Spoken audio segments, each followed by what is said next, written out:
عطا فرمائے۔ سرنامہ کلام کے طور پر ہم نے قرآن مجید فرقان حمید کی جس آیت کو تلاوت کرنے کا شرف حاصل کیا ہے، اس مبارک آیت کے اندر اللہ جل وعلا کی ذات نے اہل حکمت سے سوال کرنے کا حکم دیا ہے۔ فرمایا فَاسْأَلُوا أَهْلَ الذِّكْرِ إِن كُنتُمْ لَا تَعْلَمُونَ۔ اہل ذکر کہتے ہیں وہ لوگ جو علم کے ساتھ ساتھ عالم بھی ہوتے ہیں، عالم ہونے کے ساتھ ساتھ عارف ہوتے ہیں، ان کو کہتے ہیں اہل ذکر۔ فرمایا فَاسْأَلُوا أَهْلَ الذِّكْرِ،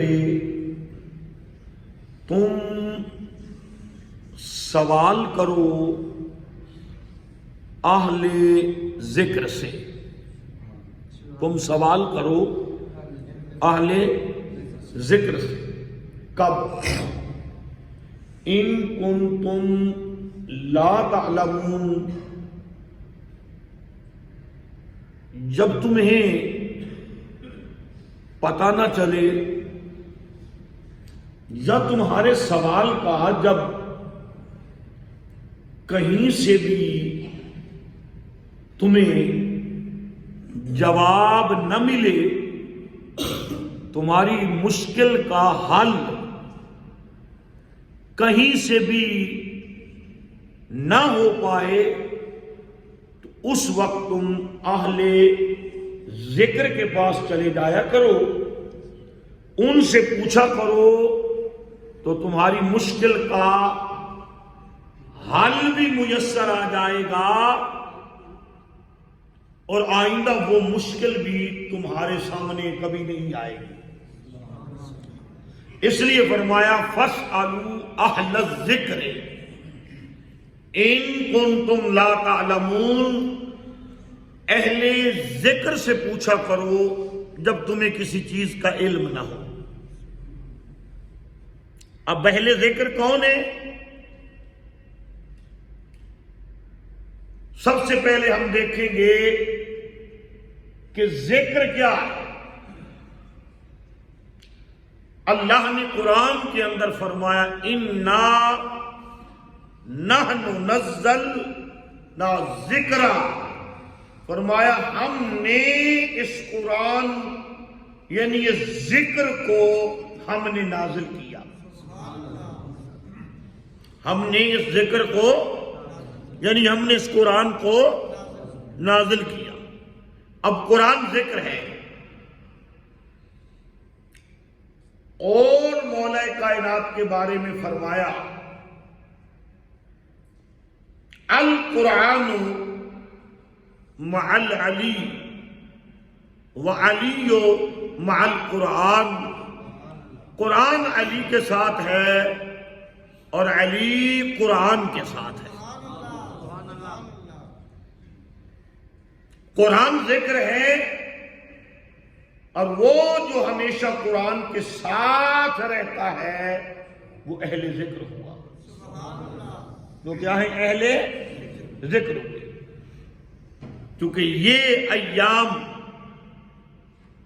یہ دن حضور مولا کائنات کی ولادت پاک کے ایام مبارک ہے۔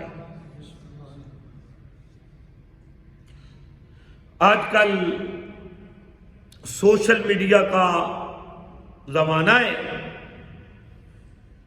فیس بک پر مختلف ذرائع نشر و اشاعت، کچھ لوگوں نے یہ بھی شور مچایا ہوا ہے کہ 13 رجب مولا کائنات کی ولادت کا دن نہیں ہے، لیکن یہ شور چند سالوں سے ہوگا، اور اگر اس پر امت کا اختلاف ہے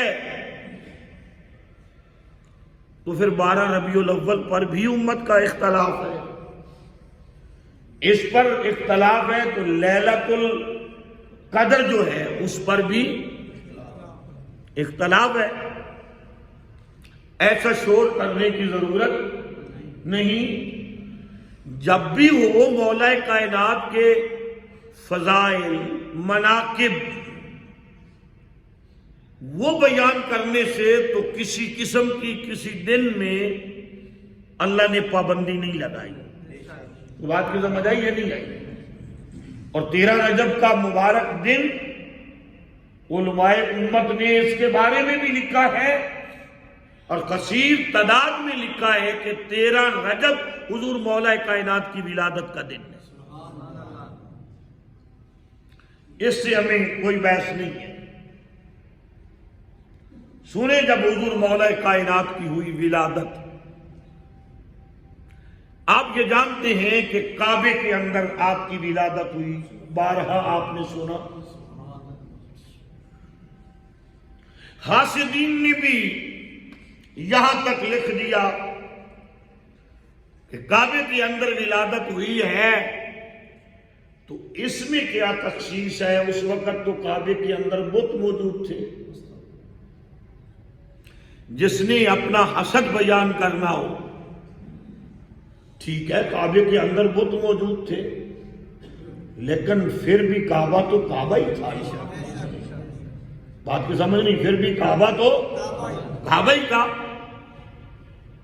صرف مولا کائنات کی ولادت کیوں ہوئی کعبے کے اندر؟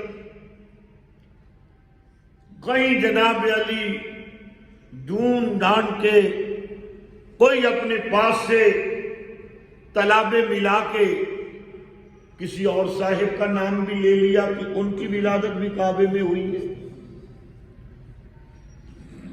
یہ ساری کوشش، یہ ساری جد و جہد، یہ ساری حوصلہ مندی صرف اس لیے ہے کہ لوگوں کے دل کے اندر علی کا بغض موجود ہے۔ کیا ہے؟ مولا کائنات کا بغض موجود ہے، جس کو دشمنی کہتے ہیں۔ اور یہ دشمنی چلی کب سے؟ جب سے دشمنوں کے مولا کائنات نے بڑے بڑے مار دیے، یہ تب سے دشمنی پیدا ہوئی۔ بات کی سمجھ آ رہی؟ ان تمام چیزوں سے ہمیں کوئی سروکار نہیں۔ آپ کی ولادت کعبے کے اندر ہوئی،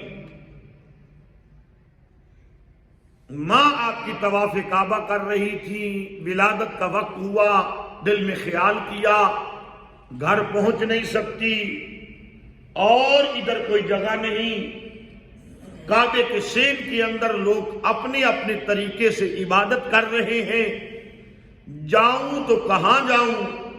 ابھی سوچ رہی تھی کہ غیب سے آواز آئی، فاطمہ بنت اسد، نہ تو عام ہے نہ تیرے شکم میں بچہ عام ہے، نہ خدا کا گھر عام ہے۔ یا یوں کہہ لو، آواز آئی، اے فاطمہ بنت اسد، اس وقت سے کعبہ میں تیرے جیسا بھی کوئی نہیں اور تیرے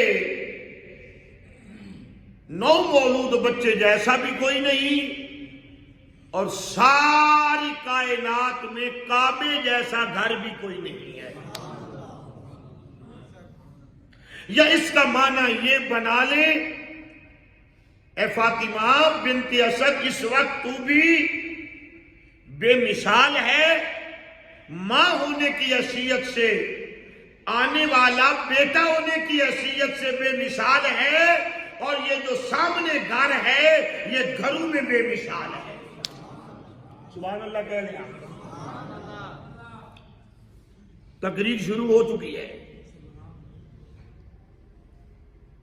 آپ نے سوچا کہ کعبے کا دروازہ تو ہے بند. پھر آواز آئی دیوار کعبہ کے قریب تو جاؤ. جو ہی قریب ہوئی دیوار کعبہ شک ہوئی، دیوار بنی، دیوار پھٹی، دروازہ بنا، اندر چلی گئی، دروازہ بند ہوا، علی کی ولادت ہوئی. 3 دن گزرے. پوچھا بی بی کہاں ہے؟ بی بی کہاں ہے؟ ولادت کا وقت تھا بچے کی، بی بی کہاں گئی؟ تو کوئی اور نہ بتا سکا. بتایا تو مصطفیٰ نے بتایا کہ میری چچی اماں، جنہیں میرے آقا امی کہہ کے پکارتے تھے، فرمایا میں جانتا ہوں کہیں اور نہیں، انتظار کرو، اگر ہے تو خانہ کعبہ کے اندر ہے.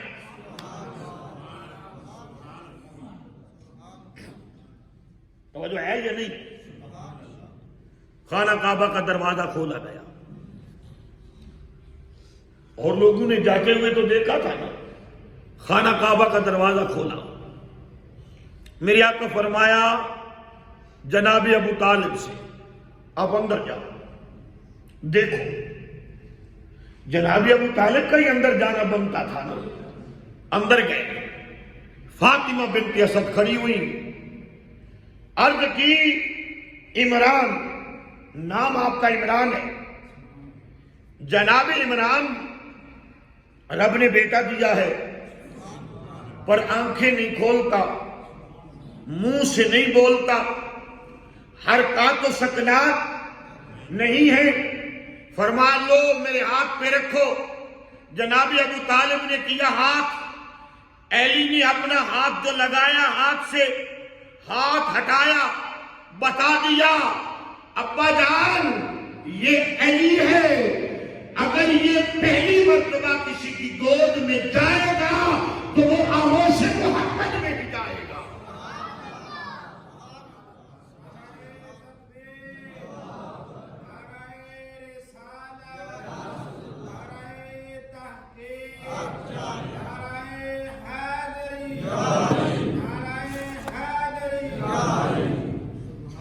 یہ مرتضیٰ ہے، آغوش مصطفیٰ میں جائے گا. واپس چلے گئے. میرے آقا نے پوچھا چچا بتائیے. کہا رب نے بیٹا دیا ہے لیکن عجیب معاملہ ہے، نہ بولتا ہے، نہ آنکھ کھولتا ہے، نہ میری طرف آتا ہے. میرے آقا مسکرائے. مسکرا کر یہ بتانا چاہتے تھے چچا جان وہ کسی اور کے پاس آنے کے لیے آیا ہو تو کسی کے پاس آئے. سبحان اللہ. آہستہ نہ کہا کرے، اونچا کہا کرے. میرے آقا تشریف لے گئے، ہاتھ کیے، علی آ گئے. جو ہی نبی کے ہاتھوں پہ آئے آنکھ کھولی، آنکھ کھولی، لب ہلائے. جو ہی آنکھ کھول کے علی نے لب ہلائے، مصطفیٰ نے اپنی زبان علی کے منہ میں رکھ دی. وہ جو ہے یہ نہیں ہے، میں نے یہ جملہ ذرا عقیدت سے کہا ہے. لوگ کہتے ہیں اپنی زبان چسائی، اپنی زبان علی کے منہ میں رکھ دی. ہم نے تاریخ کی کچھ کتب کا مطالعہ کیا تھوڑا. ایک علی ہے، جب آئے نبی نے ان کے منہ میں اپنی زبان رکھی. ایک زہرا ہے، جب تشریف لائی مصطفیٰ نے اپنی زبان زہرا کے منہ میں رکھی. ایک حسن ہے، جب آئے نبی نے اپنی زبان حسن کے منہ میں رکھی. ایک حسین ہے، جب آئے نبی نے اپنی زبان حسین کے منہ میں رکھی. ایک حسن، ایک حسین، ایک علی، ایک فاطمہ، ایک خود. زبان ایک ہے، منہ 5 ہے. کبھی علی کے منہ میں بولتی ہے،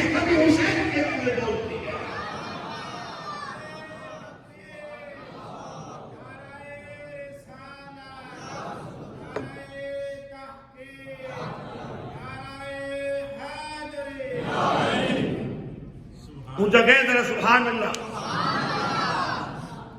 وہ جو ہے یہ نہیں ہے.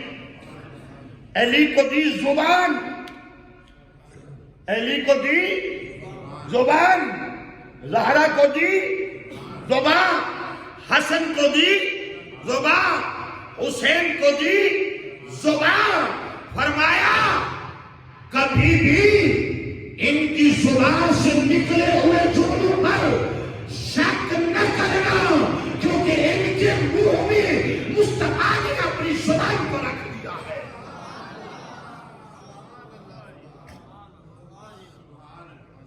وہ جو ہے یہ نہیں ہے.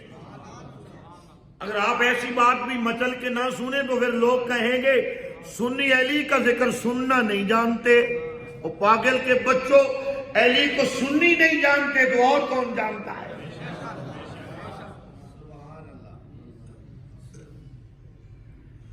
گھر لے گئے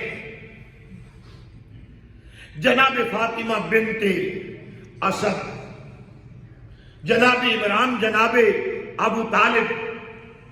میرے آقا نے فرمایا ان کا نام رکھو. فاطمہ بنت اسد نے نام رکھا حیدر. کیا نام رکھا؟ کیا نام رکھا؟ نام رکھا حیدر.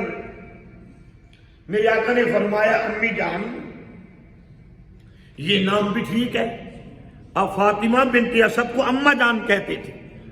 فرمایا اماں جان یہ نام بھی ٹھیک ہے. آپ نے رکھا حیدر، میں رکھتا ہوں ان کا نام علی. میں کیا رکھتا ہوں؟ میں کیا رکھتا ہوں؟ میں رکھتا ہوں، میں ان کا نام رکھتا ہوں علی. آپ نے کیا رکھا تھا؟ حیدر. اور تاجدار مدینہ صلی اللہ علیہ وآلہ وسلم نے کیا فرمایا؟ میں ان کا نام رکھتا ہوں علی.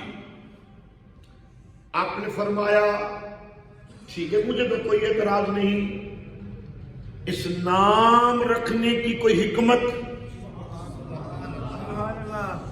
اس نام رکھنے کی کوئی، اس نام رکھنے کی کوئی حکمت توجہ ہے یا نہیں ہے؟ حکمت. فرمایا اماں جان اس کی حکمت یہ ہے کہ اہل عرب، عربی کی لغت، عربی کی گرامر میں اتنے ماہر ہیں کہ نام جیسا بھی کسی کا رکھ دیا جائے اس کو بگاڑنے میں بڑی مہارت رکھتی ہے. اس نام کو بگاڑنے میں بڑی مہارت رکھتی ہے. توجہ ہے یا نہیں ہے؟ اس کو بگاڑنے میں بڑی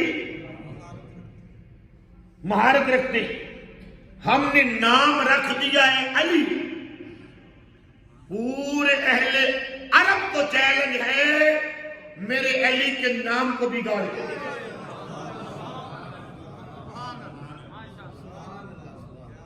توجہ ہے یا نہیں ہے؟ اہل عرب جب نام کو بگاڑتے تھے دو ہی طریقے تھے ان کے پاس. نام کے پہلے حرف کو ہٹا کر واو لگا دیتے تو نام بگڑ جاتا. آخری حرف کو ہٹا کے واو لگا دیتے نام بگڑ جاتا. نام بگڑ جاتا. توجہ ہے یا نہیں ہے؟ میں آپ کو چند مثالیں دوں. لفظ ہے نام عتیق، عین کو ہٹاؤ، عین کی جگہ پر واو لگاؤ، کیا بنا؟ وتیق. توجہ ہے یا نہیں ہے؟ عتیق کی آخری حرف کاف کو ہٹاؤ، واو لگاؤ، کیا بن گیا؟ عتیب. کیا معنی ہے اس کا؟ کیا معنی ہے اس کا؟ کیا معنی ہے؟ توجہ ہے یا نہیں ہے؟ لفظ ہے امجد. امجد کی الف کو ہٹاؤ، واو لگاؤ، کیا بنے گا؟ کیا معنی بنے گا؟ امجد کی دال کو ہٹاؤ، واو لگاؤ، لفظ بناؤ، کیا معنی بنے گا؟ نام بگڑ جائے گا. گھر بیٹھ کے نام بنانا اور ایسے کرنا پھر مجھے کو معنی بنا کے دکھانا. نبی نے نام رکھا علی کا عرب والوں ذرا علی کا نام بگاڑنے کی کوشش کرو، تمہاری گریمر تو بگڑ جائے گی، تمہارے اصول تو بگڑ جائیں گے۔ علی کا نام بگاڑنے سے بگڑے گا نہیں، بلکہ پہلے سے بھی مانا ادا کرے گا۔